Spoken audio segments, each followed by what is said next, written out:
hazard by Nosterd. So it's a long rifle, like shotgun. So you put your head up. Huh? Yeah, so I look forward, like I look upwards, like and that. That's what saved and you. because of the angle, it didn't passenger side floor door. That split my face like all the way from here. So wide open like an axe. Yeah. Yeah, like I have a scar all the way under here. It's just like that's really like.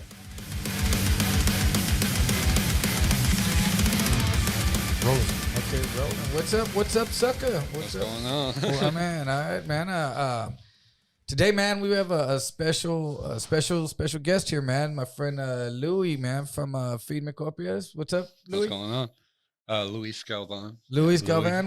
What's your Instagram? Screwy Louis 210 art. Screwy Louis, man. You're apprenticing at Firme? Right now, yes, I am. So you know. And I plan to stay there for a while. That's actually a very interesting story. What's that? That's actually a very interesting story. What is you apprenticing there? Yeah. What? How did you come about to be an apprentice there? Okay, before we go any further, if nobody knows what Firme Copias is, a tattoo shop here in San Antonio that I've had the owners here as guests. They have 3 shops in San Antonio. Badass black and gray artists. Shout out to Mikey and everyone at Firme. Yeah, and Silo absolutely. and, X. Everyone out there. There's a bunch of names. Michael I'm sorry if I don't mention you, but y'all can be mad at me when I come by and all that stuff. But yeah, how did you end up over there, man? Another Chewy, of course. Yeah. We miss Chewy. I think it's just we're making shout outs. We gotta make sure we name everybody and Angela. Well, I know I can't. I know everyone there is cool. Yeah, I'm gonna do a blanket, and the rest of you that get mad. No. He said to say that. Louis don't give a damn. No, because I know they're like, no, because before I left, X said, make sure you give me a shout out. Then I was like, damn, if we start doing shout outs.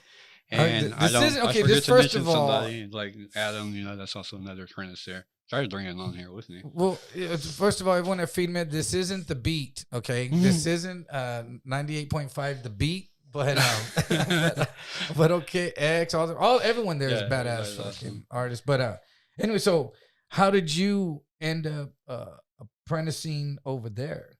Okay. How long have you been apprenticing there, first of all? The reason I say interesting is because, like, you know how they say everything happens for a reason, like time, like all in good time type thing? Mm-hmm. So, if you want to wind it back, I had just gotten off of the house arrest January 19th. Yeah. For? Agasol with a deadly weapon. I had done 6 on the 8 year sentence, and then hold on. Let's stop and back up right here. You jumped to chapter 3 and then 6, and now we're in chapter 12 in the 13 chapter book. Okay, we gotta make it before we go into this really this podcast, I want to just say, I want to stress, there's a lot of shit going on right now in the world. There's a lot of fucking shit going on with this pandemic. A lot of people, before the pandemic, whatever happened to the fucking opioid crisis? Remember the opioid crisis was everywhere, was killing everything. And then the pandemic started and you don't hear fucking very much about it. And it affects me personally because I got a son who is on heroin, man. And every day I wake up and I turn on the news and I hope that there's not a 31-year-old that died on the West Side, Yeah, it scares me. And I want him to get better. And there's a lot of shit going on. And there's a lot of mental health issues that people are having a tough time dealing with what's going on right now in the world. They're either stuck at home, not being able to feed their families, not being able to afford whatever to keep the lights on. And then the freeze hit. That damn snowstorm, blizzard in the middle of San Antonio, anything around 30 degrees kills people in San Antonio. So then that happened. And I hear left and right, about people killing themselves, committing suicide. Now, obviously, something has happened to you. You had an injury. Yeah. Now, let's backtrack. Now, I know you tried to commit suicide, right? Yeah. Okay. That was November 2011. November 2011. Yeah, so 10 years ago. 10 years, yeah. 10 years ago. You were how old? I was 18 at that time, so I'm 28 now. 18 years old. So had you just graduated from high school? Yeah, June. You graduated? That 3DC, yeah. What high school did you go to? Rotary Lee. It's like Lee High School. Yeah, you went to Lee? Like yeah, well, I know that it had that make it. What's it Politics called? Again, yeah. The school Learning Excellence Academy or some like bullshit like that. They made it fucking. They still have the statue though. Yeah, no, they because just took off the name. They managed to the L and the E cost so much money. They managed to keep them on the fucking wall there and change the name to fit. Anyway, so you went to Lee. Lee's a good school though. Lee is a a school with a lot of people that come from good families, pretty much. And it's in a nice area. Yeah. You know, so you went to leave. Then again, like just like anywhere else, you always had the dad side. Yeah. And so, what were you in high school? Were you a regular kid? Good grades? Bad grades? No, I was sucking up a lot. Oh, were you? Yeah. Were you doing drugs? Yeah. Started with like messing around with drugs and shit. At what age? I'd say my freshman year, actually. Yeah. Your freshman year, so 13 years. Yeah, old? I think right off the rip. Yeah. What do you mean doing drugs? Smoking weed? Well, I think. Okay, so whenever you like start to get into drugs and whatnot, I didn't know nothing about Xanax and the amount you're supposed to take, and sure enough, I took more than I should at school. What do you mean you took them in? You ate them and then went to school, yeah, or you put while them in at your pocket? while at school, I took too many while at school. And how many is too many? I'd say 3, probably. So in class, for somebody that's never taken them, yeah. Oh, you would never take them? Xanax? I've never taken one. When I first took them, yeah, like that actually ended up being something that I got in trouble. Then I came back, and I think that. Wait, hold on. Slow down. I'm gonna stop you because I want everyone to understand the process and what got you from point A to point B. I'm sorry, that's just the way my mind works. But that's a long story. How long do we have? We got plenty of time, bro. I'm off for 48 hours right now. No, but so you took them in class one day, like you were a freshman at school, and someone said, honestly, "Here, man, take these." I remember that whole day. That I ended up buying them from somebody, and then how much was that? Xanax or the bars?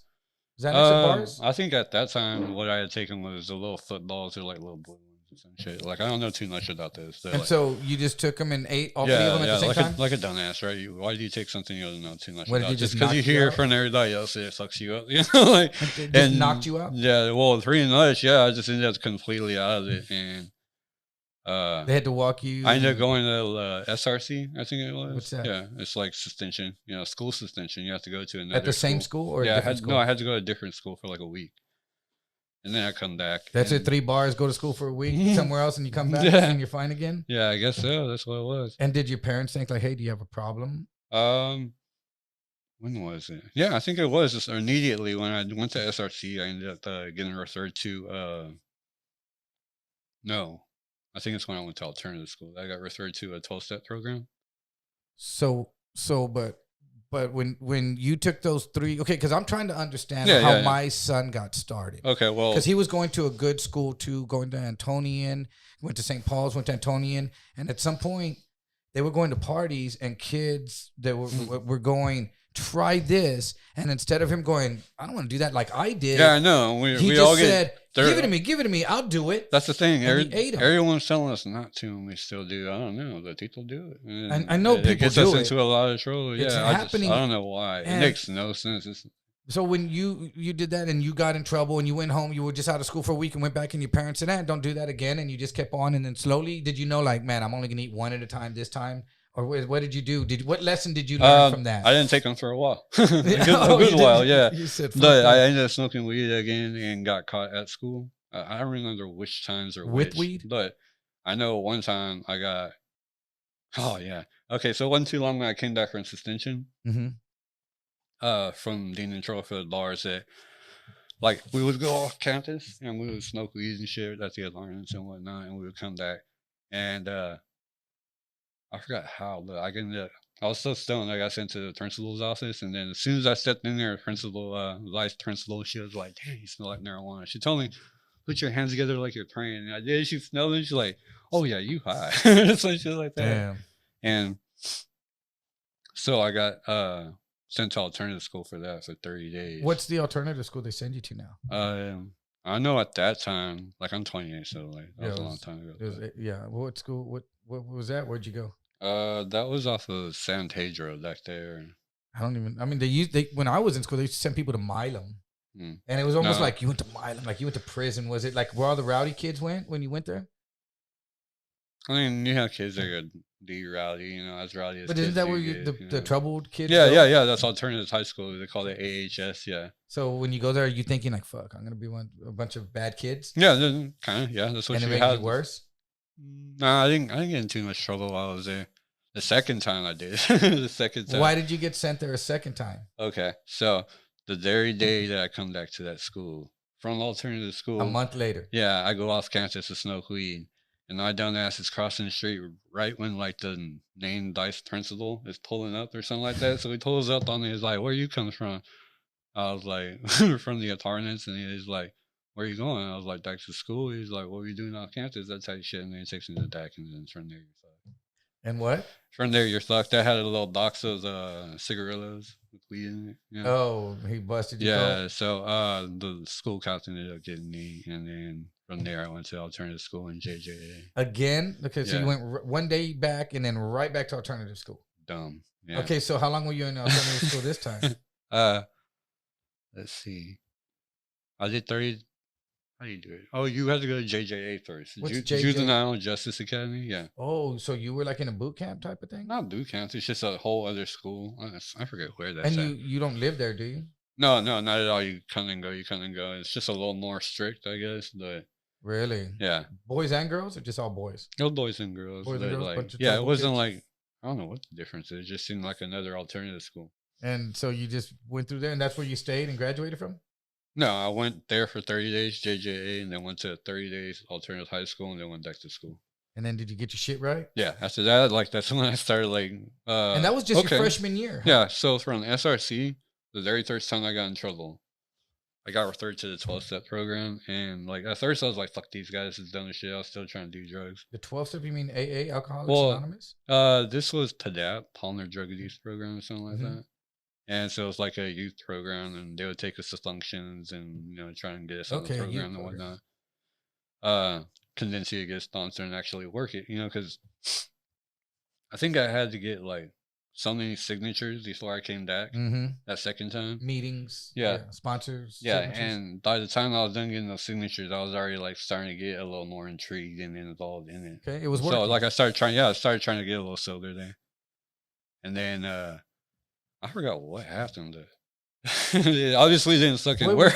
Were you drinking a lot? No, I wasn't there too much. Well, yeah, actually, I was a drinker. Were you? What were you drinking? Liquor? Beer? Liquor. Anything you liquor. Get? Yeah, really anything. I thought I was a little badass at one point, drinking old English 40s and shit. Oh, you running around like easy and shit, sagging and shit. Yeah. And so knucklehead shit. Really? So did you did graduate though? Yeah, actually, I did graduate.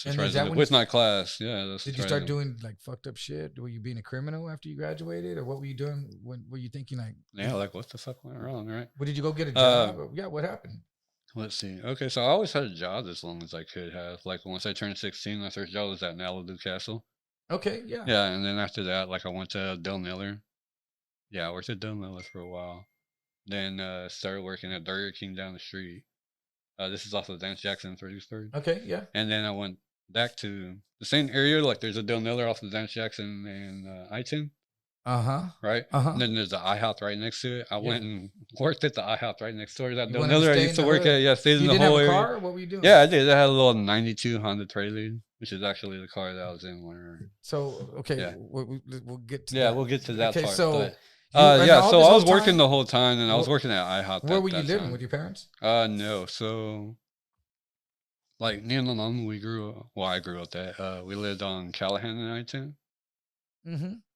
Yeah, it's like right by where I live now. Yeah, I had like the Sun Harvest and everything there, and then Sprouts is there now. Las Palapas and all that. Yeah, Chachos. So you got Shade Springs, and then you got Maywood. And so your dad wasn't around in your life when you were doing all this stuff in high school and shit? So I'm born in Houston, actually. Okay. Yeah. And so they separated at one time when I was way younger because I don't have like a whole bunch of fond memories with dad or nothing like that. Really? So like, they split real young, and then whenever my mom got a good job over here at USAA, so we moved, and then from there, like I was like, I think it was like 2 or 3 summers that I would go and see him and spend it over there. After that was it. So when you were real little, yeah, so it's been a long time since you don't talk to him anymore. I've been in San Antonio since I was 7, so really like I was raised here, So now shout out to San Antonio. Yeah. But so you don't really know your dad. So he's never been present in your life, huh? Just your mom? Yeah, just me and my mom. Okay, well that's cool. And so, what did you feel like? Did you have, since your mom was working a lot? Were you just doing whatever because your mom was busy with work? Well, my mom was a bartender actually. After that, like, cause everybody got laid off, I think in 2008 or something like that. That was when the housing market crashed. Yeah, and she was doing home loaning and mortgage and all that shit. Okay. So yeah, a whole bunch of people got laid off, and from there it's just downhill. You go from 900 something plus utilities a month to damn, like what the fuck am I gonna do now? You know, so she was like trying to bartend and keep it up, and it lasted for a while. She busted her ass, man. And what were you doing? Yeah, Mama definitely, she did her thing. I worked and I helped for as much as I could. I was also a kid, so like I was trying to take care of what I wanted to take care of. You know, just not even aware, like, because really my mom has like a huge pride issue also. So like, I wasn't crying. Don't cry, Brian. This is a very emotional podcast. I does that. Like I have the messed up tear ducts, and we'll get to that also. Okay, so that I guess your mom worked at that time. Yeah, like she was working. She tried. Though? Yeah, I was out being a knucklehead still the whole time. The program didn't work, of course. Okay, so what happened? Okay, obviously you tried to commit suicide. Yeah. So your drug use progressed, huh? Into cocaine. Yeah. Not meth. I never did no meth or heroin or anything like that. No, never got that hard. No, not that crazy. Cocaine and smoking. The most I had ever done at that point was bars, exos, weed, and alcohol. Let me ask you this. Oh, and coke. Yeah. What do you think the worst of those drugs you were doing was? The bars. The worst. What put you probably the bars and the alcohol to combine? The bars is what does it for me. Because every time I've taken bars, just some dumb, ridiculous shit happened. Like, you know, like that Louis wouldn't normally do, and Louis don't need to be doing, and Louis don't need to be doing no bars. But Louis that's for damn sure. Yeah, but Louis didn't know any better on bars. Yeah, Louis is a dummy, yeah. And so you took that night, or was it at night that you this happened? Yeah, okay. So we're talking about that day. Okay, so work at IHOP like usual. I was serving at that time. Mm-hmm. So and how old are you at this time? 18. Yeah. You're still 18? Yeah, I was 18. And so it was a regular day. I worked there and then went to a party after that. And at some point of the night, I ended up getting a hold of some bars, and it was game over. You know, like just and you weren't scared of them anymore. You didn't think like if I take these bars, it only been like 4 significant times that I took bars, and something Dad has them. That it was like, were you always taking them? No, I wasn't always taking them. It was only 4 times that I had taken them. That something Dad happened every time. Yeah, it was just like I was still trying my luck. Yeah, you said 5's the charm. Why do you do that? Yeah, it makes no sense. So you took how many did you take that night? Honestly, I don't remember that. What time was this at? Probably okay. So if I would get off around 10, so I know I got pulled over that night. No. So what happened? Wait. No, I didn't get pulled over that night. You're at the party. You take some bars. You start getting more fucked up. What time do you leave the party? You didn't do it at the party. No, I did bars at the party. No. You didn't shoot yourself. Oh no. Sorry, I was trying to backtrack that. Okay, you took the bars at the party, and then you left. You're getting me like, okay, so you know you fucked up, right? Yeah, you know you fucked up, right? Yeah, I want to say. So we're. Yeah, you left the party at 2:00. Yeah. Why are your fingerprints? So no, but what happened? You took them and then you just okay. Said, so I don't give a fuck. Took the bars at the party at one point, you know, and I ended up like the party ended. Cut this one actually. Cut this. I don't know. Yeah, for real. I don't want to cut. I want to talk. I don't want to get too deep into that. Okay. Well, anyway, you went out and then you went to a couple of clubs. And then. You're hanging with people. You're driving. This whole thing, I don't want to talk about. Yeah, well, that's good. Sorry about that. Like the whole thing, I don't want to talk about. Okay, well, at some point, you. Yeah. So okay, how would we put that? Let me think for a second. I'm gonna figure out like how do I just jumpstart to the fact that I shot myself in that. Well, let me ask you this: Were you having depression at that time? Yeah. I think so. Do you? Yeah, I think so. I think you could call it like I can't even say that because like that's self-diagnosis, right? Yeah, I mean a lot of people self-diagnose, especially since WebMD came out. No, I mean from what I hear, like shit, yeah, like I had like ADHD when I was a kid and shit like that. Were you diagnosed with ADHD or? Yeah, that much I was. I was prescribed, drugs when I was younger, like Adderall and Ritalin and all that. Were you a hyper kid? Were you all over the place? Oh, it was horrible. Really? Yeah, people that like somebody that knows me from elementary sees this is like, yeah, Louis was fucked up. Like, oh, really? I always wonder. I'm like, fuck, man. I wonder if like people I grew up with. I always wonder, like, man, Louis kind of was always soft. Like, I see that he went to prison. Or like, damn, like he shot himself. Like it's a little far fetched. I'm not too surprised. Yeah, they go. Damn, like yeah, I see that. Right? They sit back and go. Louis always kind of was a little screwy, you know. That's why you Screwy Louis, huh? On Instagram. Yeah. Is that why you came up with that? Because no, actually, there's another Screwy Louis that's older than me. That like he's not like all like into anything like self-marketing as his name, but. Like on the streets, that's someday, what like on the streets, like that's what he was called. Like like some people I grew up with, like there was an older cat that we also hung out with, so they call him Screwy Louie number 2, and then from there it just kind of stuck that they just always call me Screwy Louie. Oh, it's because you got a screw loose. That's for sure. Yeah, I guess so. So I mean, I know. I guess depression is more common now. I don't really remember. When I was growing up, people being depressed, but I see it, but we never had a pandemic in the 80s. We have a lot of shit, and we didn't have internet like that. I think social media and internet has a lot to do with it. Have you always been a social media dude? Like, were you always with the phone in your hand?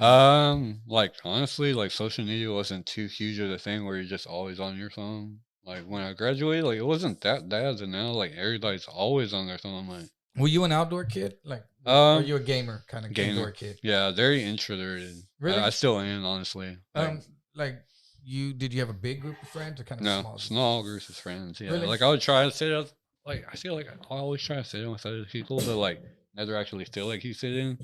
But oh, really? So yeah, like that was a problem. Like trying to find the shop actually, because it's like, damn, like you got to feel out energies and stuff like that. Did you go check out a few shops before you? That's your art right there.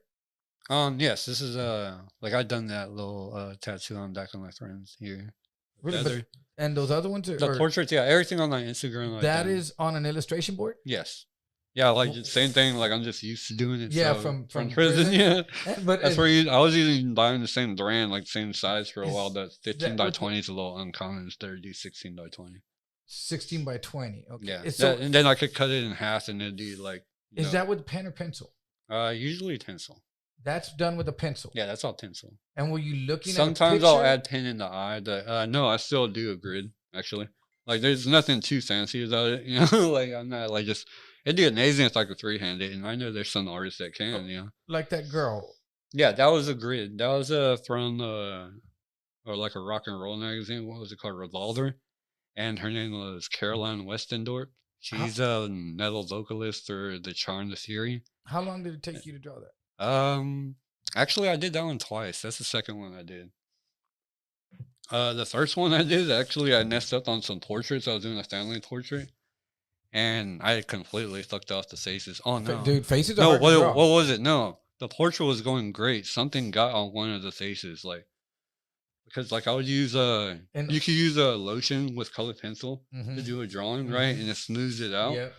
Well, I had done that on another board, and like whenever you put them up, you put them under your gnat type thing. Well, not everybody knows that, but like you'll get your gnat and you'll put it under your gnat so it stays flat. It doesn't work or nothing like that.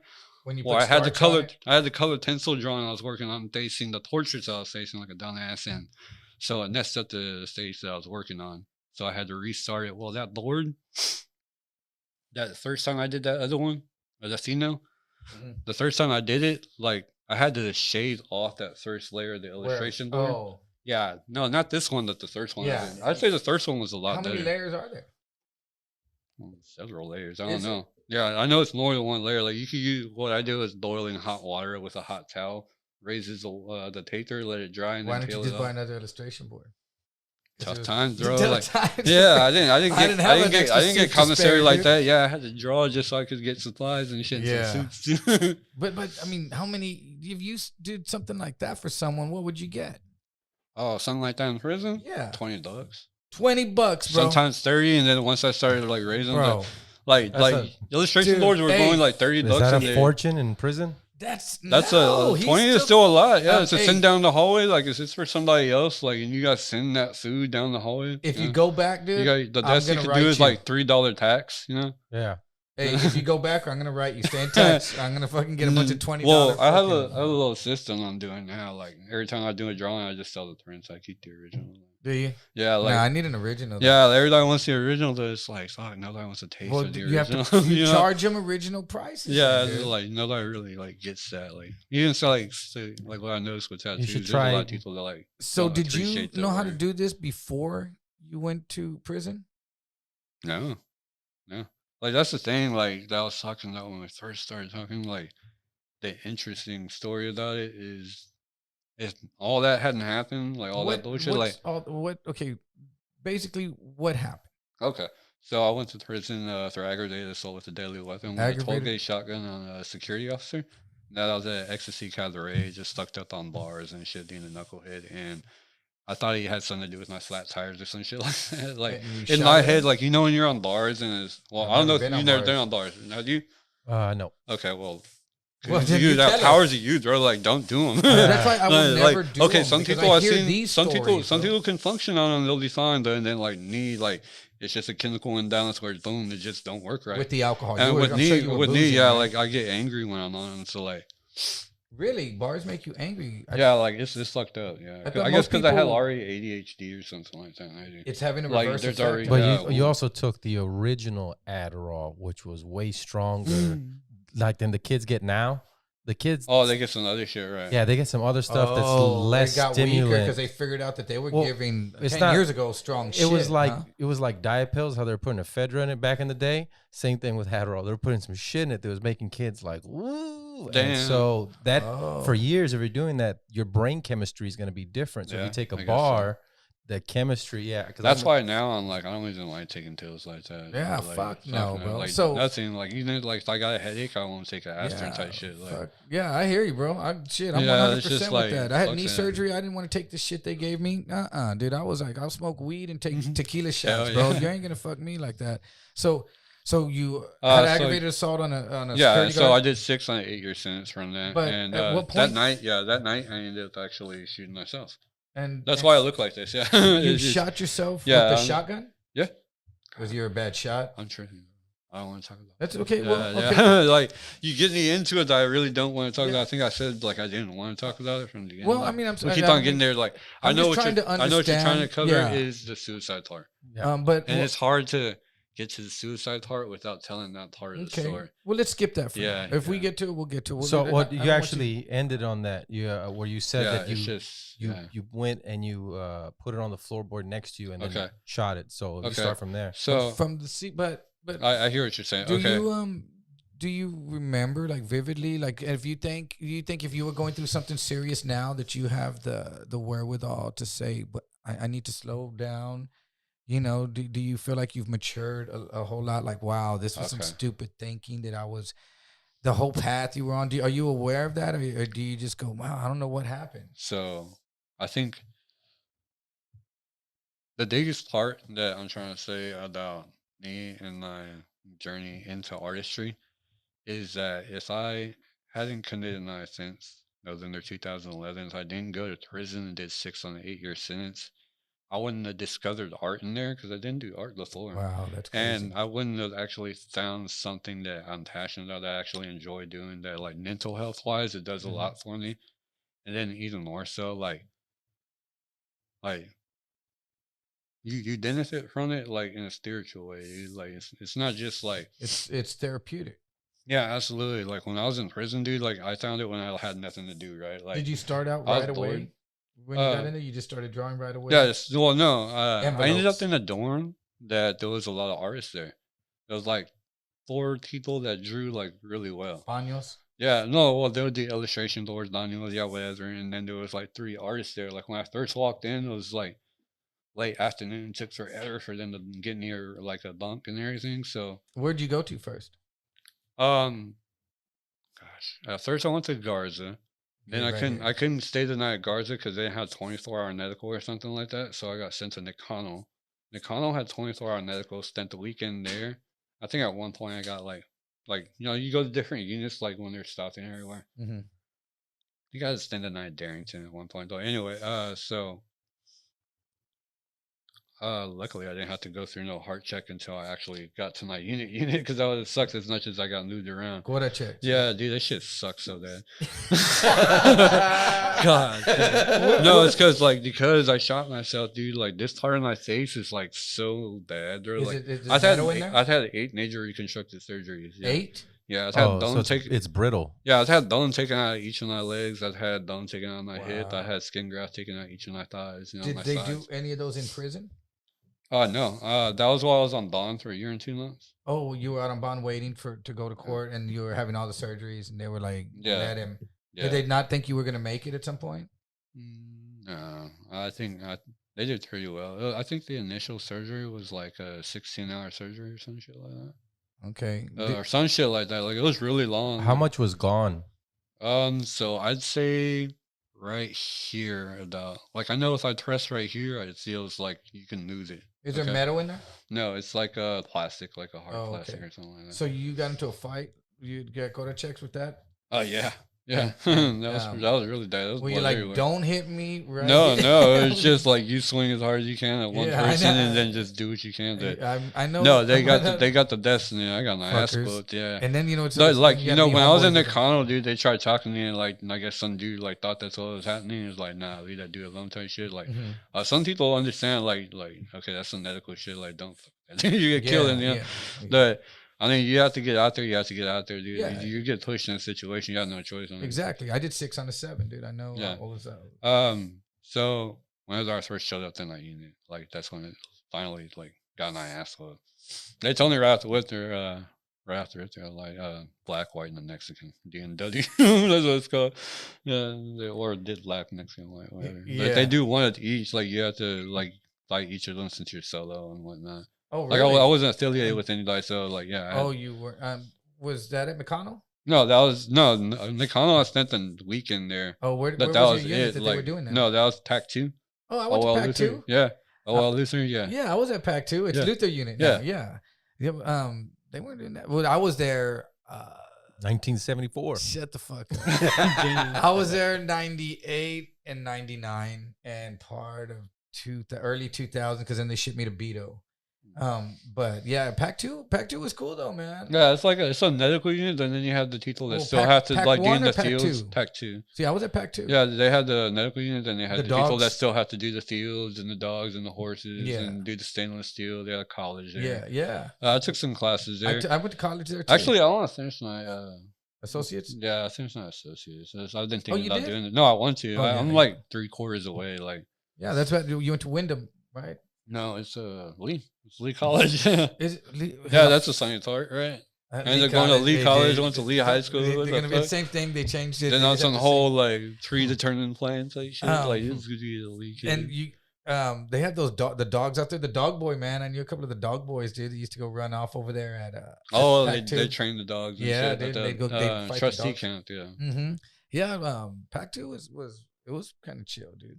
It wasn't bad. It was chill and then it was bad. And it was chill and then it was bad. Like it had its moments. It would go through waves. Like especially when they're like the wardens would change or something. How long were you there?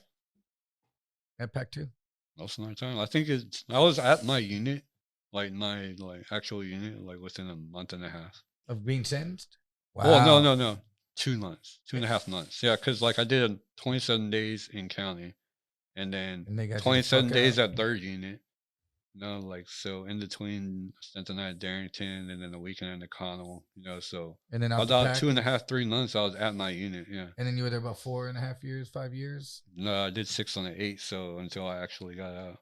Oh, dude, so damn, the whole time I was there. Fuck it, dude. Yeah. I mean, it's better than being shipped everywhere. I got shipped. Yeah. The shitty part was I kept on having to go to medical for I had a tracheostomy. So Oh, did you still have it then? Yeah. At first I still had it in there, and then eventually I got tired of having to go to medical all the time because You had a quota check with the tracheostomy? Yeah. Oh, fucking piece of shit, bro. Bro, I'm gonna say at the risk of sounding like a dick, but that's a fucked up move, bro.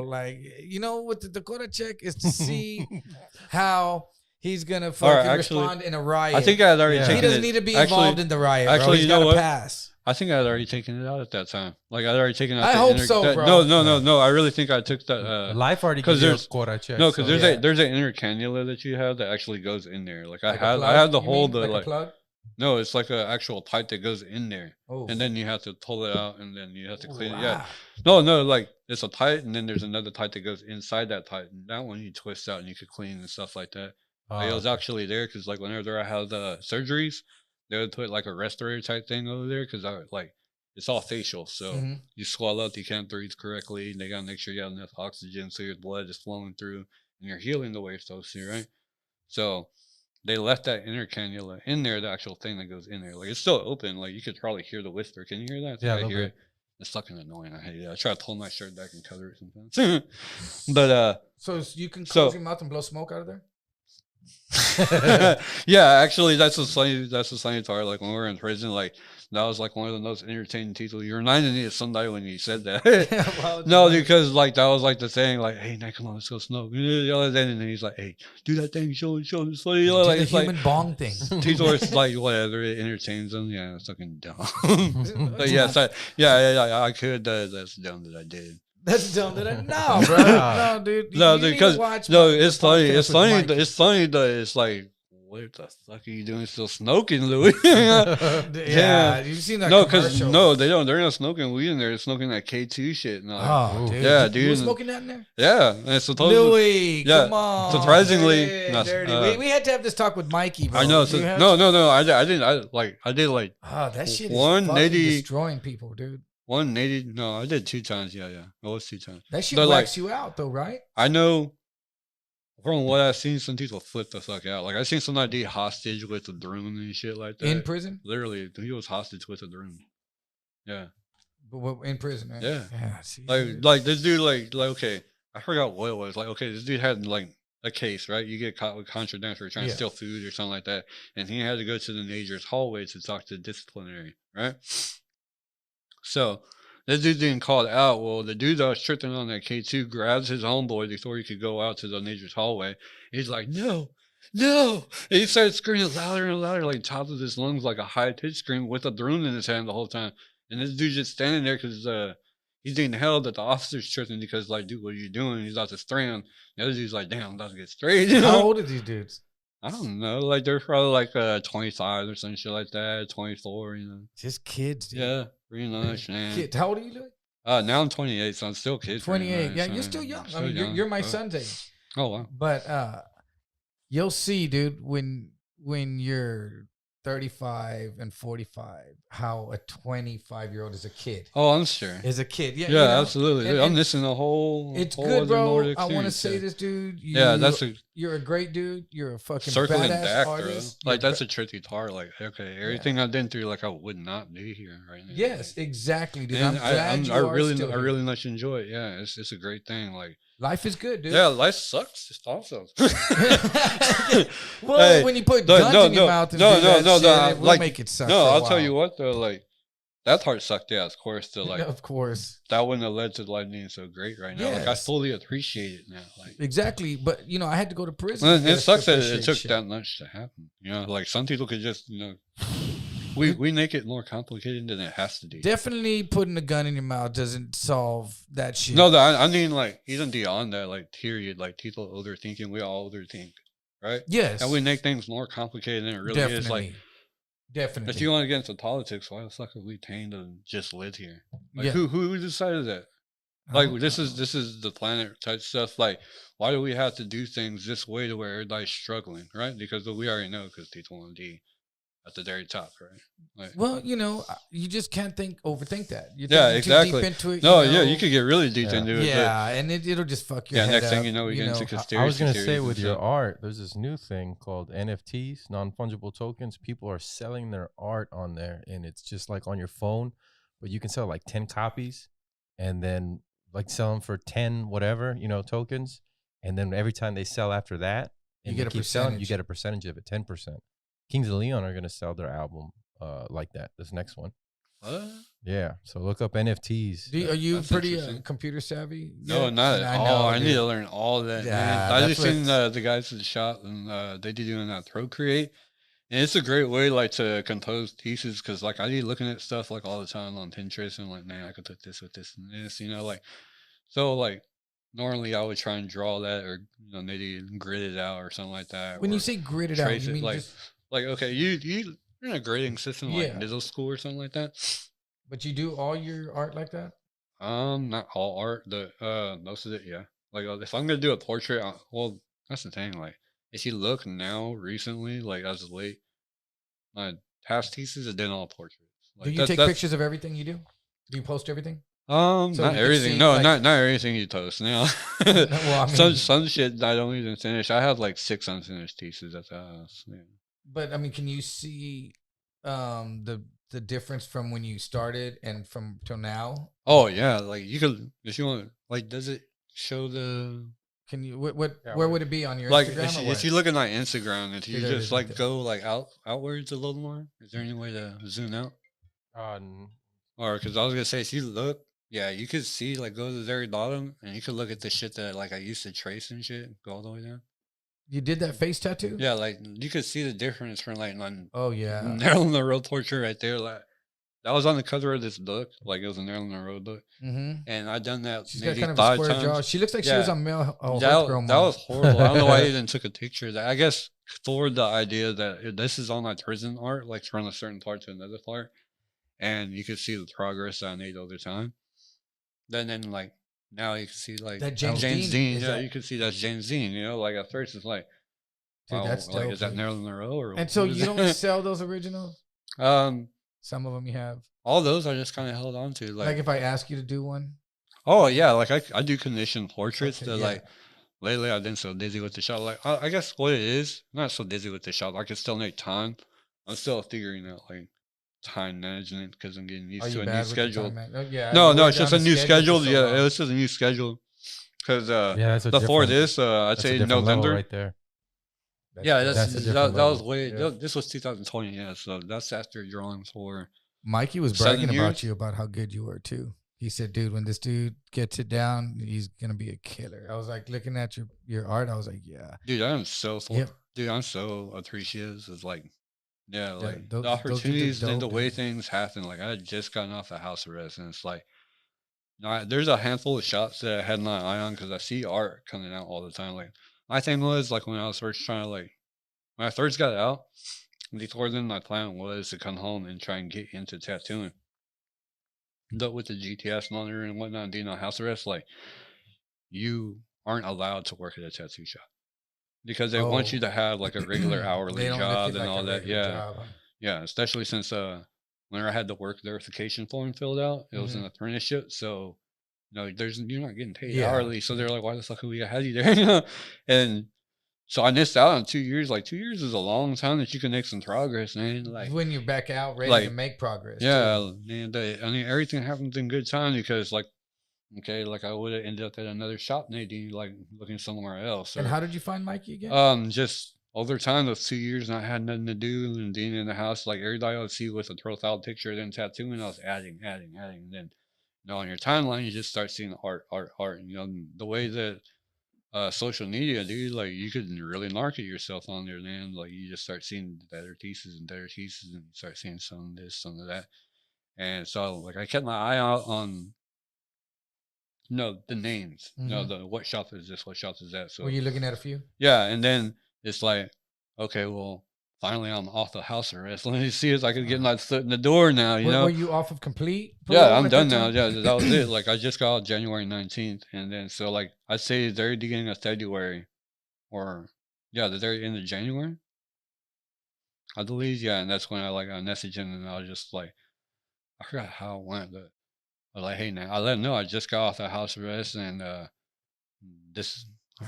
He said, "I don't know if we could hang out with No, you, no. bro. Yeah, No, I he might forgot. be too rowdy for No, us. no, dude. no. I He's forgot in how prison." I told him like, hey, now I just got off the house arrest, and I'm an aspiring artist, and I really want to learn. Like that's pretty much what I told him. Like I really want this, dude. Like so I told him straight up, and it's strange, man, because like people give you the opportunity sometimes, and some people just don't. And I've seen it. Mike made that decision. He's like, you know what, I'm gonna give an opportunity, and like that happened. And he told me during some drawings, and we talked for a little bit, and So that right there, were you drawing at home when you were on house arrest too a lot? Oh yeah, really? Like you could scroll down a little bit and like. That's what you were doing at home. Yeah, like I'd say I did 7 or 8 like significant portraits like that took months. No tattoos though. Did you tattoo in prison? Yeah, I'm sorry. I went mind blank. No, but you did tattoo. Yeah. I tattooed in prison a little bit. Like actually, did both my thighs. Okay. Or the top of my knees there yet. And they look alright. Some of my leg. They're kind of fucked up. I'd say it looks okay. Put it this way, you can tell. No, I'm not gonna cover them. Well, the problem is I need to make them darker. It can be fixed. Okay. It's not a shit. It's not a shit teeth, but it can be just a little bit darker here and there, and it'll be all right.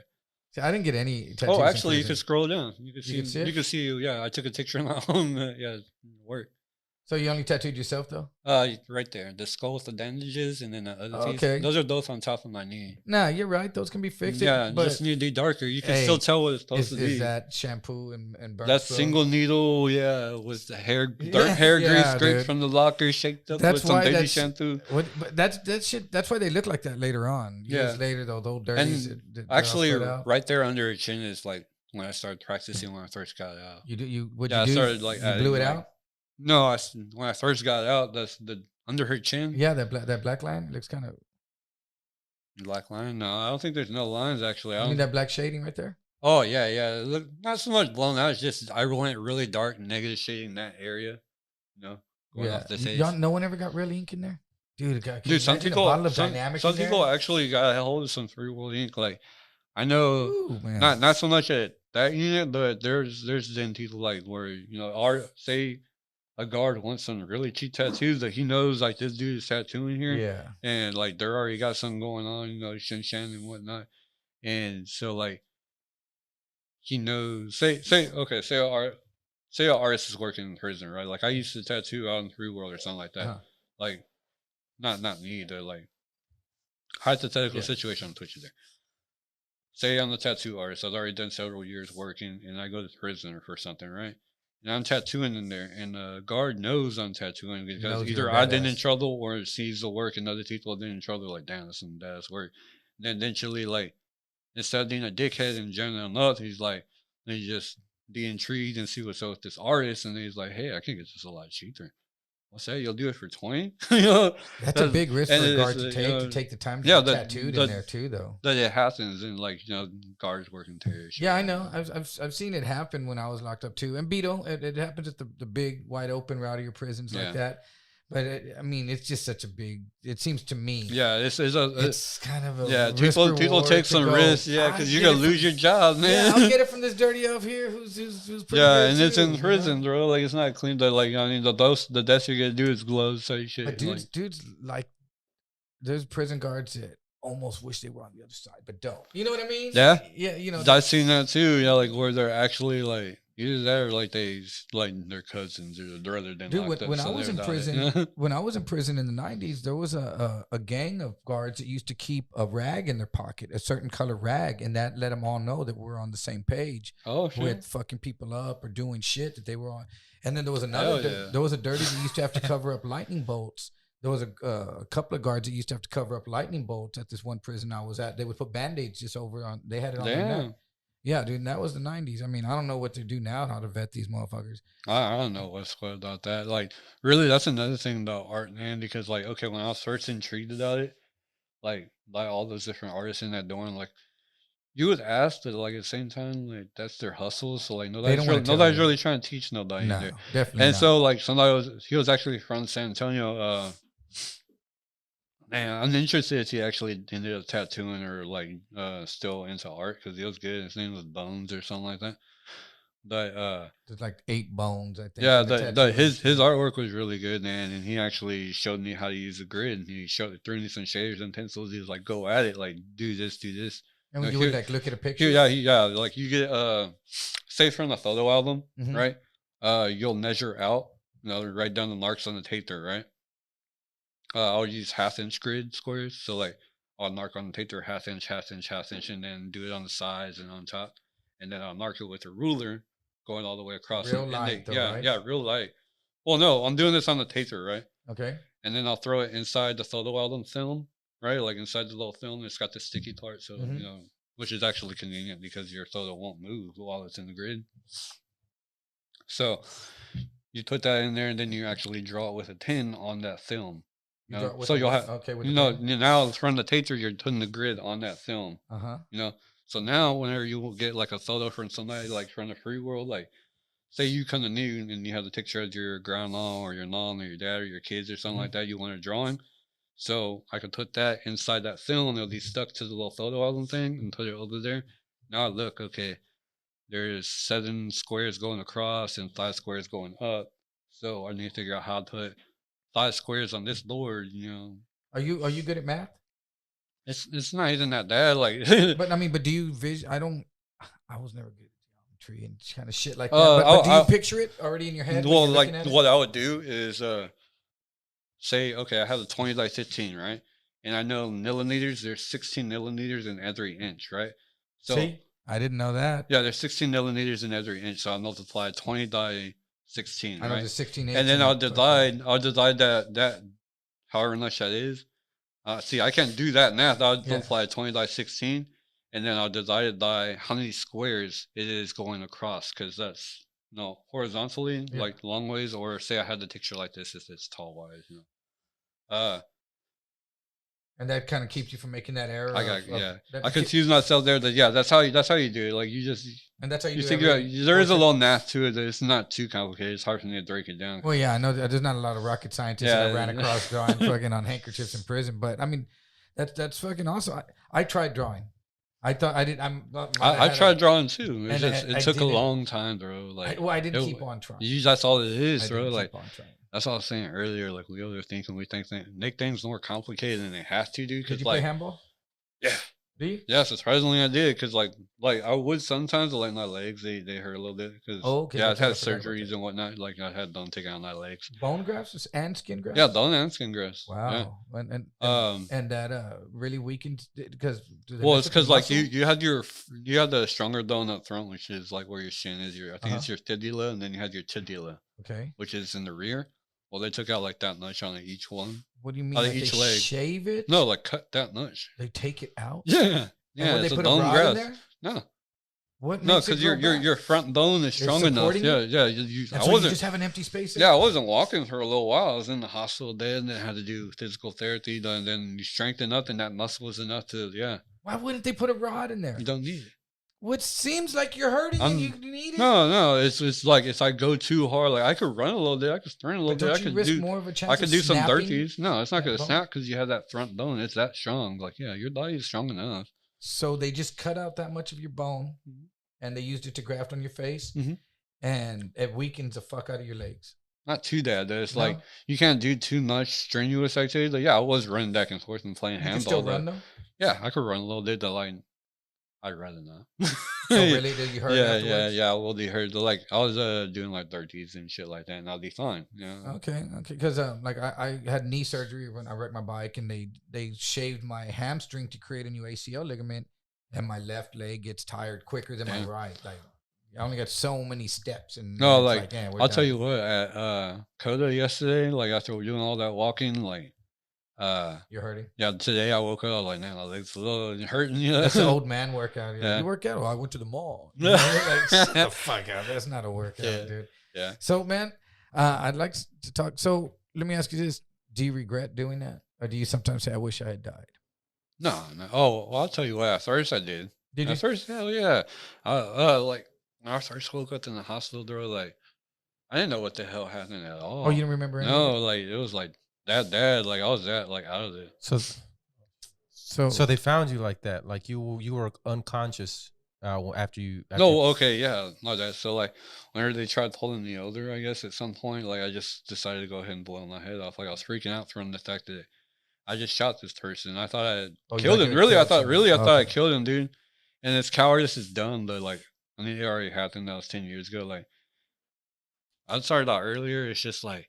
Dude, like, you get so tired of telling the same story after 10 years. Well, you know, like, I mean, of course, people are getting interested. It's no offense. Like, and really, I should be a little less I should not be so reluctant to tell the story because we would hope it is good to share your testimony. I understand that. It's just sometimes you want to live past it. Hey, it's like you get asked it a lot. Like I get it, bro. I get it totally. No. But like, as far as being conscious, were you conscious when they found you? Yeah. I was you okay. were? Yeah, sorry. I keep on getting sidetracked. But yes, okay. So after shooting this person, you want some beef jerky? No. Shit's dope, dude. I'm not making this. No, I'm good. No, after I shot this person, dude, like, I guess it's a little shame that I keep on stopping, right? Yeah, well, you know that's okay. Like, I'm ashamed of robbing that jewelry store. Hey, everybody's got something they're ashamed of, and I guess you're not supposed to live life with regrets. I guess looking like this, you kind of. You can't really tell me that, right? Would you really use that term with me? Like, hey, live life with no regrets, Louis? Yeah. Like, you're like, nah. Fuck you. Piece of shit. Shit. Like, I can't eat no beef jerky, man. Like, it's delicious. No, okay, so. You could suck on it. Oh, man. Okay. So, I shot the security guard. Thought I killed him out of cowardice. I'm driving away, and they tried pulling me over. Instead of pulling over, I drive a little bit longer and decided to put the butt of the shotgun in the passenger side floorboard. And I reached into my pocket, put another shell in it, and cocked it. And because of the angle, and it was a little 1992 Honda Prelude, so the seats are real low. The car's real low, you know. And this is it's a Nazareth by Mossberg. Mm-hmm. So it's a long rifle, like shotgun. So you put your head up. Huh? Yeah, so I look forward, like I look upwards like and that. That's what saved and you. Because of the angle, you know, it didn't passenger side floorboard. Yeah, split my face like all the way from here. Just wide open like an axe. Yeah, yeah. Like I have a scar all the way under here. Like it's fucked up, really. Like I remember when I came back from my second surgery, somebody recognized me and like, dang, you scared the shit out of us that night. Like, yeah, like they said, motherfucker. They said I looked like Alien versus Predator, all like wide open. It was that bad, bro. Like, oh, they went to the hospital. Wait, yeah, were you awake when you got to the hospital? By then I was already sedated. But when I shot myself, like I snapped shoulder throat, like, oh, really? Yeah, like it wasn't like I knocked out, like I snapped shoulder throat and I was screaming, like. You felt pain? That shit was excruciating. Yes, like my brain is doing stuff in my head right now tonight. You can remember that. I can't even imagine, bro. I mean, that was bad. I mean, it already happened, dude. Like, and I did through some bullshit with that. Like, I did that to myself. I can't be angry at nobody. Was it a 20 gauge? It was a 12 gauge. 12 gauge. Slugs, Whoa. Yeah. Louis, you're a machine, bro. You're like the Terminator, bro. Fucking screwy Louis. Screwy Louis is like the Terminator, motherfucker. But you didn't lose your sight. It is what it is, and it ain't what it is. And I've been through a lot, and it's led me to this point right now. And I'm definitely looking forward to growing at seeing that Copias. Yeah, man. And not growing old, period, and enjoying life, bro. But look at this talent that it unleashed, man. Who knew that a 12 gauge shotgun had that much potential to fucking open up whatever you had going? But you don't need to go that far into it. No, you don't. Like, you needed that. Like, and that's the crazy part. Like some people are like, damn, so it took that much, Louis. And unfortunately, it did. Like everything happens for a reason, and it's all in good time, dude. And you turned it into so cliche that I think about it all the time. Like, damn, that shit really sounds legit sometimes because. Like everything really does happen in good time. Like, but in 20 years, if you own your own shop and you know you're one of the premier tattoo artists like you want to be, I mean, dude, I just want to create. I just want to create good art, man. Straight good eyes, man. Learn and grow with some good people, man. Like at this shop, like that, I was so worried about that. Like the vibe, the energy, you know, like, and then like it's very family oriented. Everybody's cool. Everybody's just nice when they show up and before they leave, you know, like. Everybody's cool, like they're great dudes. Like there's no like big-headed people there and nothing like that. Everybody's nice and humble. I'm not saying like everybody is, but like Mikey's head looks kind of big when you look at him. There is that stigma where like some artists do get full of it, and like I try and always stay humble. People have always told me to stay humble. You know, just keep on trying, and like let me ask. And that's all I want to do, man. Just keep on learning. Could you put that drawing exactly that same way on somebody's skin? That's what I'm trying to do, right? That's what I'm trying to learn. That's what I'm trying to learn. Right now, no.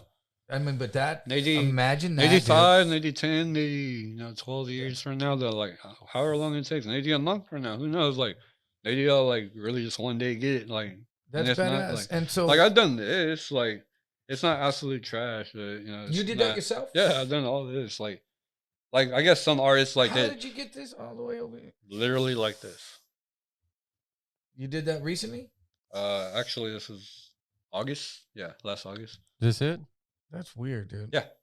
That's you tattooing yourself? 67 weeks ago. So November 2019. Yeah. Wait, gosh, so 2 years ago? Damn, that was a long time ago. It seems like it was just last year. It's 2021 now. Damn. This is this. Do you feel like you go lighter on it when you're tattooing yourself than if you're tattooing someone else? Yes, that's the problem. Like, you can see the inconsistencies. Like, yeah, that's what I was going to say. You see some little valleys. Yeah, it's because I was being a pussy and not going deep enough. You know? Dude, this motherfucking pussy stuck a shotgun in his mouth and pulled the trigger, and now he's like, ow, that hurts. I still did that much. I mean, shit. Ow, that hurts. Can you not do that? I know. I could have done some practice skins instead. I decided to drill myself. It's like not hard enough. Put it in that, but you know, man, that's badass. What you're doing now. And did you stop doing drugs?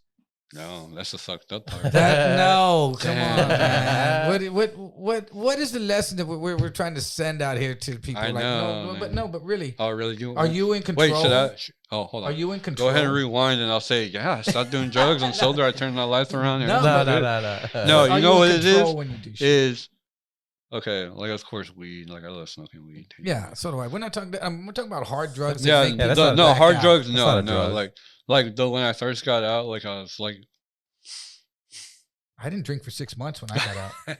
I didn't. No. All I started doing was exos again. They're like no bars. No, that's exos. Ecstasy. Ecstasy. Okay. Yeah. No, Xans is like the dig. No. I won't do those. Nah, fuck that.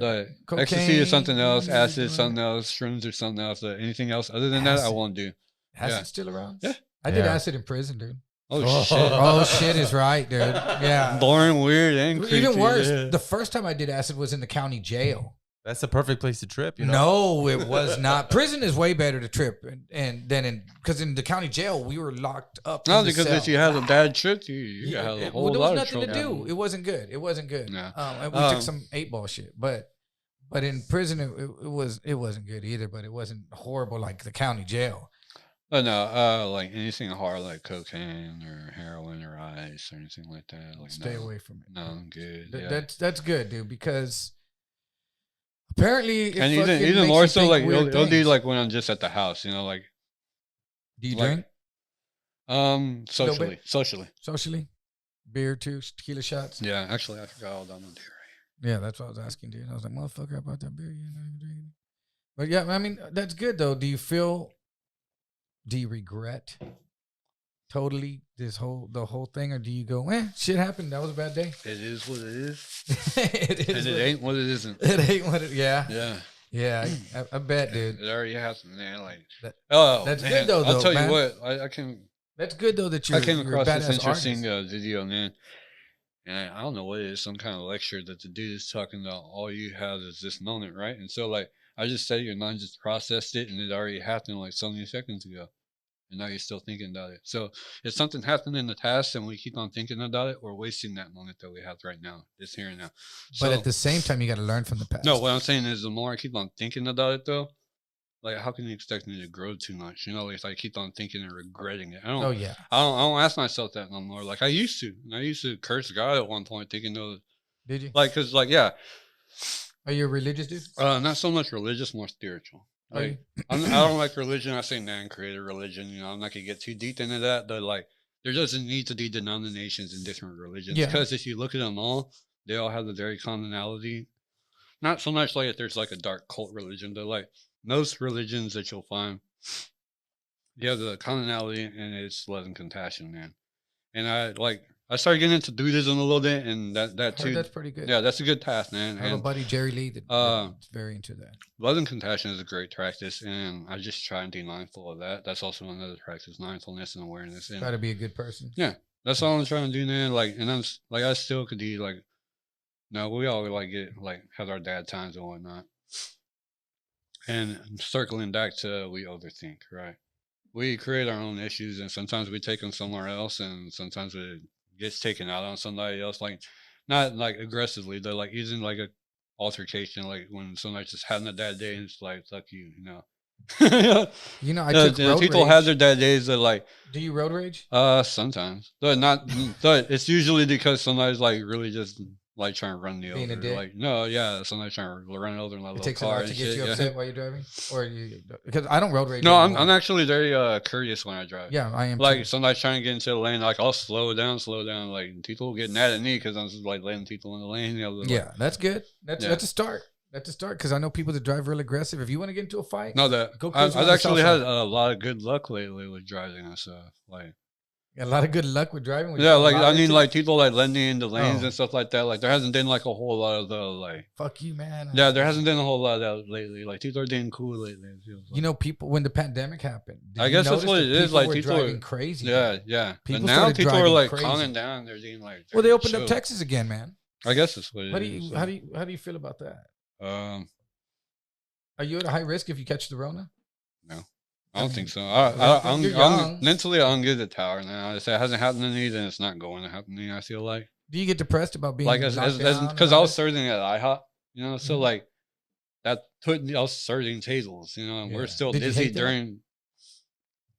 I wore a mask, so I felt a lot more comfortable, you know. Because at first I was in the back washing dishes, and then coronavirus became the thing, and I put on the mask, and I was like, you know what? Can I go ahead and serve? Really? Because you know, daily tip money was fun, you know. But even then, the mask doesn't save everything. You know, you could still contract the virus. Yeah. As busy and involved as I was with people, I didn't contract it then, and. Now being at a shop and stuff like that, being around people, you know, I don't. You haven't had it though that you know. Haven't had it. No. Anyone? Your mom? Had she had it? No. Yeah. Nobody knows that. I know people that have had it. I know people at North has had it, like my aunt. Like we're distant, but I know she did. Yeah. It's weird though. I mean, it's the first wave was. I've heard all kinds of shit, man. Like the first wave was like there was like. No one. I knew someone that heard that someone that they knew might have got it, and then the second wave was like, "Damn, Jimmy up the streets got it." You want to hear something I heard? Was like, "Man, my neighbors got it. We got to stay away from everyone." You want to know something I heard? My mom's friend, right? She went and got the COVID test, right? But the swab, like, they ended up putting the clean swab as one of hers, right? What do you mean they didn't even swab her? No. Well, and she paid for that. Yeah. Guess what? She came out positive. Came out positive. She's very contagious. Then. No. I mean like they nixed them up or some shit. Yeah. That's they nixed up the swabs and they still ended up saying like labeling it as hers. It was a clean swab, but it came back as positive. Like it already had the virus on it. That's what I'm saying. Oh, so you think they're giving people the virus? I saw someone say they were getting a vaccine and they my mom was telling me about that. Like she was saying, Lisa said that she had gone to get tested, right? And then they nixed up the swabs. Like it was a clean one, but so she never got swabbed. No. And then she just left. Yeah. And then they said, "Hey, we got." Well, I've heard of that where it could be a faulty the way they're doing it, a faulty test because they did it in one nostril. For a gentleman I know, they did it in one nostril, it came out positive, and then they did another nostril and it came out negative. Well, how big was her nose? I guess one was congested and the other one wasn't. Yeah, no, they were just. They were doing lines out of the other one, and it was all clogged up. Yeah. No, I feel like it wasn't really everything. Like, okay, oh, sorry. No, you know what? No, you know what? That's insensitive because some people actually it was a thing, and people actually died. Yeah. I know people that have died. It's a real thing. No, it's a thing, but it just hits people. It's So weird. random. I don't think it's like not everybody gets it. I guess I don't know, bro. I haven't. And I'm around a lot of motherfuckers. Yeah, that's what I'm saying. We're around a lot of people too. I guess at the same time, if we know what's going on, then we're the dumbasses. We're being around so many people. I mean, I'd be thinking that, like, damn, like I haven't, but it could. It's sad because I know some cool people that have. Then you are thinking like it's not a thing. That I guess it is a thing. I know some cool people that have gone, dude, that have died because of this, dude, and cool people that I know their families have died, and it's devastating. Right I guess now, it really is that whole philosophy. Like, well, damn, it hasn't happened to me, and then and then until it happens to you, and then it's like, fuck, you know. But very thankful it hasn't happened. Well, that's good, man. Let me ask you this: what advice do you have? If any, you might not have any advice, to anyone that's going through something that you have gone through and are thinking about. Always take time for yourself, right? Like it's good. Like, okay, some people have so many things that they got going on, even especially if you got kids. I don't, but like You don't have kids? No, I don't have kids. So like, say you do have kids and you're always like taking care of them, or you're always like taking care of your family or somebody else. Make sure you're taking care of yourself. Like taking time to do something that you enjoy. And if you don't have something that you enjoy or something you could do to take time for yourself, then make sure you find that. You know, like an outlet. It's good to have an outlet. Is what I'm saying. Were you feeling like you weren't taking time for yourself? I didn't think that was it so much. That mental health wise, like I think there anybody that is struggling, like because we think too much, right? So if you are overthinking a lot, things are like becoming too like overwhelming. One, of course, reach out to somebody if you're like so deep that you're thinking about taking your life. Somebody. But like, well, sometimes not just anybody. Get like a couple of opinions. Sorry, actually, that's most people that are going to commit suicide aren't going to say anything. They're just going to do it. Yeah. You know, like mine was impulses, right? Yeah, yours was in a. And a lot of them are impulsive. That some people like just can plan it out or something. But regardless, like it's an unfortunate thing. Like every time I hear like somebody commit suicide, like a little part right here, like it hurts. Like even if I don't know them at all, it still hurts. Like it's like because I've been through it and I've seen firsthand because I still did it, but I lived and I got to see the effect it had on my family. Really, that's what devastated the most. Huh? You know, I still like I know like there's that resentment and whatnot. You know, like resentment from who? From them to you? From my family. For what like you doing that? Yeah. Of course, yeah, because like I didn't think about that, about them being angry at you for doing that, like you were gonna leave. Yeah, that's a very selfish thing, man. It's like I'm not trying to talk down on anybody else that has done it. That it's very much a selfish thing, especially if you have a family or something like to that. do to yourself. To do yourself. It leaves everyone with the question. Almost everybody has people that love them. I say everybody has somebody that cares about them. Whether it's their dog or cat. Too, something like just to say suck it all and go. You know, like. Yeah, but life is good. Life is a wonderful thing, man, and it's very unfortunate that so many people throw it away. And I know it happens a lot. That's why I'm saying make sure you like taking that time for yourself because we do think too much, and then that's where our problems become like deeper thoughts, and we start making it worse than what it really is. Yeah. The thing is like, I have a few friends that I talk to like, and we all like have like mental health issues and whatnot. Like, oh really? Everybody struggles. I say, like, I remember when I was in prison. Actually, I was gonna say this earlier. You're talking about something else. Damn. No. It's just I didn't want to interrupt. But it was a topic that I was thinking about. Is like it could start right here. That my buddy that I was in prison with, right? I was venting to him, and he like I guess he was having a hard time, and he just said straight out, he's like, "Look, man, everybody has something that they're going through." Everybody's struggling. Like, not everybody talks about it. Not everybody's gets into it. They're like, you're telling me about your issues, and I got my own problems going on. And it's like, and that's very true. Like, everybody's got something going on, bro. Like, even if they got it good, like, something is going on that everybody's making worse than what it really is, bro. And it's like, it sucks, and it's unfortunate that that's the way life is. Like, life has suffering in it. And, like, that's what Buddhism teaches. Suffering exists. There is a path to suffering. There's a cause of suffering or something like that. But there's also a path to the end of suffering. Yeah. Yeah. And so, like, when I say we think too much, is because we make things something that they don't necessarily have to do. We get things, words that, that we could get philosophical with stuff. They're like, we really do, like, make things worse than they are. More complicated than they have to be. Like, people say tattooing is hard, drawing is hard. Like, it's not so much hard, it's just a matter of doing it. You know? Like, you have to. Well, it's not for everybody. No, it's not for everybody. Not everybody's going to enjoy it. I'm saying people that say I can't draw is because they didn't put in that much effort. Like, because I couldn't draw. Like, the stuff on my Instagram, like the very first post, like, that was after me already drawing for like 2 years, like, and tracing shit and trying to shade, like I kept trying for 6, 7, 8 years, like. Really? So the whole time that you were trying? Yeah, from 2013, like, even right now, like, okay, my skills are a lot better, but I'm still trying. I'm like always trying to find something that'll challenge me, something that'll help me grow. Like, did you feel that was going to be something that you were going to do when you got out of prison?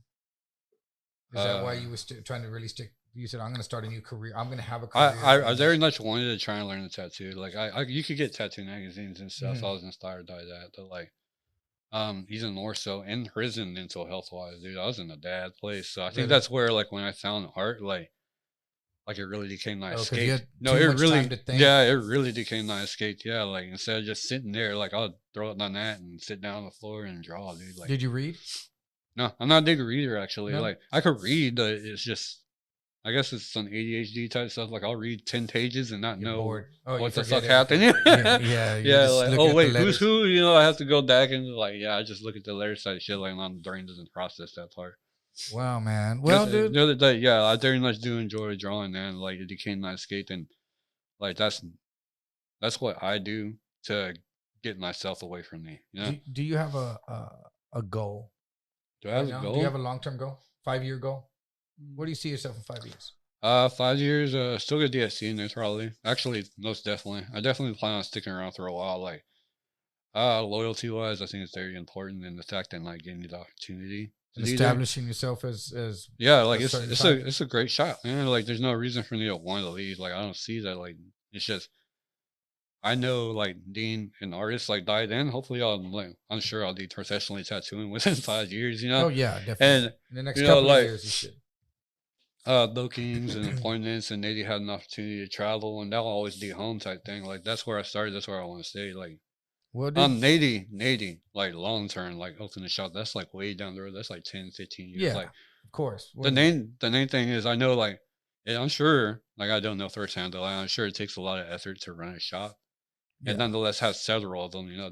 There's several locations, with like 10 right? dirties at everyone, and you're trying to tell them all to be there, and do this and not do that. Yeah, it's a lot to run a shop, I'm sure, and so like that's not something I want to look forward to doing like anytime soon at all. Like I want to be able to take appointments, just make some good work, you know, put in that time and effort, and just grow, man.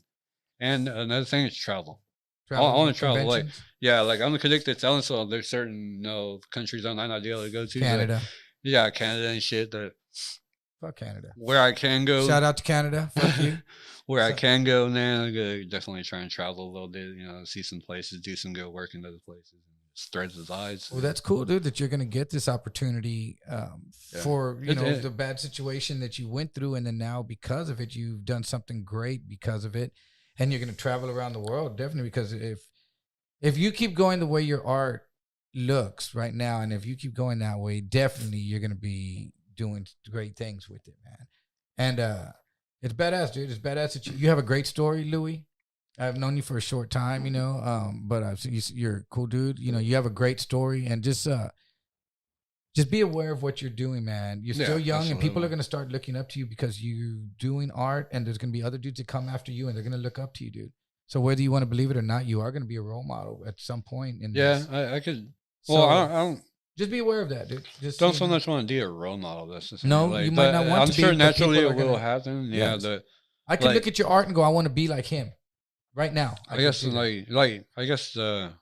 like I'm on TikTok and stuff like that, and there are like younger people that are like trying to get into art. So like like you do kind of role model, I guess. Yeah. Or you influence. But it's like I don't feel like a role model because I don't feel like much to be a role model. I guess like.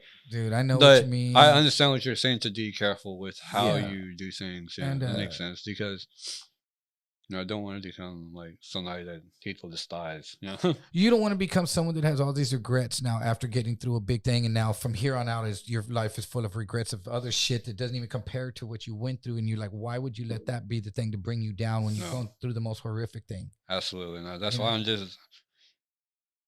Oh, excuse me.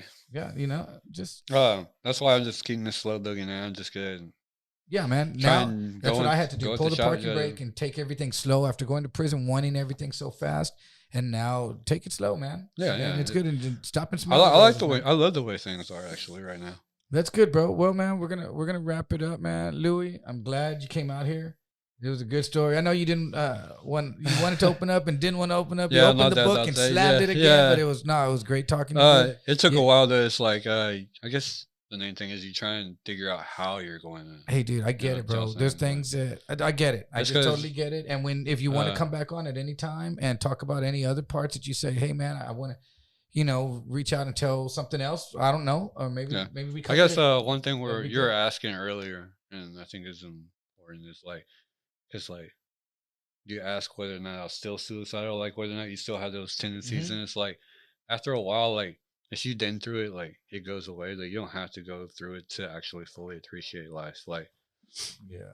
I mean, Um, you're here still. Yes, you're here still. You survived something that a lot of people can't say that they have. And I know there's a lot of people right now that are like mental health wise are struggling. Right? Yeah, they are, man. We're in this pandemic and people are depressed, you know, and it's weird because I usually shrug things off, and I feel like I have people that are depending on me to be strong. Yeah. Even though, like you said, I'm going through some shit, and my girlfriend, you know, will dump her problems on me, or I get other people, and I just sit there and take it. And I don't want to say, but guess what? I raise. I have this. That can become overwhelming so long as we allow it. Yeah. Yeah, but I just we deal with give things a lot of power, man. Yeah, I hang on to it, and but I embrace that position that I'm in, and I got to be that person, and I want to come and bring someone like you that's got a great story, and hopefully we both together we can help someone else overcome something that they've gone through, and don't think that the ultimate decision is to put a fucking gun in their mouth, or to fucking wreck their car, drive off a bridge, or put a rope around their neck, or anything like that. Yeah. Because you give them 24 hours, and the next day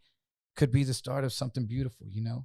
It really can. And what you do to everyone definitely else. Reach out, man. You got to. So, hey, man, well, I appreciate you coming out, bro. Is there anything that we leave out? Do you have anything else you want to say? Yeah. Say it. If you don't like the way things are going right now, then when is now a good time to change them? Bam.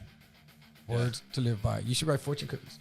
No, actually, that's from The Secret. All right, what's up, suckers? Thanks for coming out, bro. Peace.